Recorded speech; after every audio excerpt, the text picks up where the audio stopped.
हीच ती 5 कारण ज्यामुळे धनंजय मुंडे सेफ गेम खेळतात। मुंडेंची बाजू भक्कम, त्यामुळेच राजीनामा नाहीच। नमस्कार। सुरेश दस, संदीप क्षीरसागर, अंजली दमानिया इतर बऱ्याच नेत्यांकडून बीडचे सरपंच संतोष देशमुख हत्या प्रकरणी धनंजय मुंडेच्या राजीनाम्याबाबत मागणी अनेक वेळा झाली, मात्र मुंडेंनी अद्याप राजीनामा दिलेला नाही। याचं प्रत्युत्तर म्हणून मुंडे असे म्हणाले की मी राजीनामा का बरं द्यावा, त्याला काहीतरी कारण असावे। मी या प्रकरणात कुठलाही आरोपी नाही, माझा या प्रकरणाशी कोणताही संबंध नाही, उगाचच आऊचा बाऊ करू नये। मुंडे यांच्या या वक्तव्यावर असे दिसून येते की मुंडे हे राजीनामा देणार नाहीत। जाणून घेऊया या 5 कारणामुळे धनंजय मुंडे राजीनामा देणार नाहीत। पहिलं, राजकीय शक्ती आणि पाठिंबा। गोपीनाथ मुंडे यांच्या काळापासूनच धनंजय मुंडे हे राजकारणात सक्रिय झाले होते। बराच काळ ते राजकारणात तग धरून आहेत।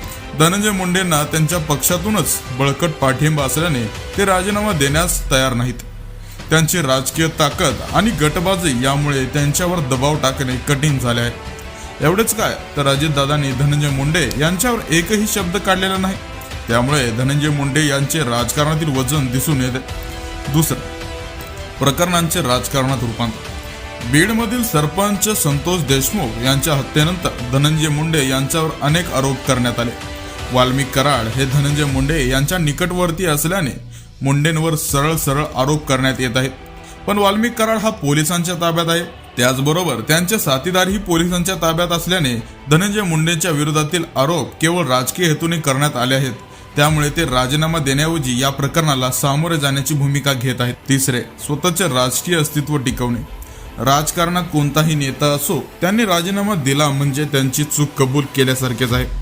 त्यामुळे धनंजय मुंडे हे राजीनामा कोणत्याही परिस्थितीत देणार नाहीत। राजीनामा दिल्यास त्यांची राजकीय प्रतिमा व अस्तित्व धोक्यात येऊ शकतं, त्यामुळे त्यांनी राजीनामा न देता या परिस्थितीत टिकून राहण्याचा निर्णय घेतला आहे।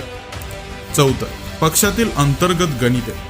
जर धनंजय मुंडे यांनी राजीनामा दिल्यास त्यांच्या जागी दुसऱ्या मंत्र्याची वर्णी लागू शकते आणि हे धनंजय मुंडे यांच्या राजकीय कारकिर्दीसाठी धोक्याचं ठरू शकतं।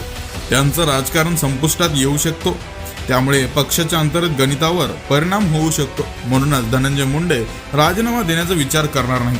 पाचवं, जनतेची मुंडेंना साथ। तसं पाहता धनंजय मुंडे हे कसलेले राजकारणी आहेत। 2014 पासून त्यांनी राष्ट्रवादी काँग्रेस पक्षाचे कार्य हाती घेतले।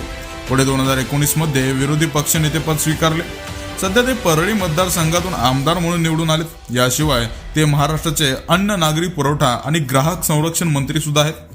त्यांच्या मतदारसंघातील जनतेने त्यांना अद्यापही पाठिंबा दिल्याने ते राजीनामा देण्याचा विचार करणार नाहीत। अजित पवारही या मुद्द्यावर गप्प बसून आहेत। धनंजय मुंडेंनी राजीनामा देण्याचा किंवा न देण्याचा निर्णय हा त्यांच्या राजकीय गणितावर अवलंबून आहे। आपल्याला काय वाटतंय, धनंजय मुंडे राजीनामा देतील? कमेंट बॉक्समध्ये नक्की कळवा आणि अशाच प्रकारच्या व्हिडिओसाठी आपल्या चॅनलला सबस्क्राईब करायला विसरू नका।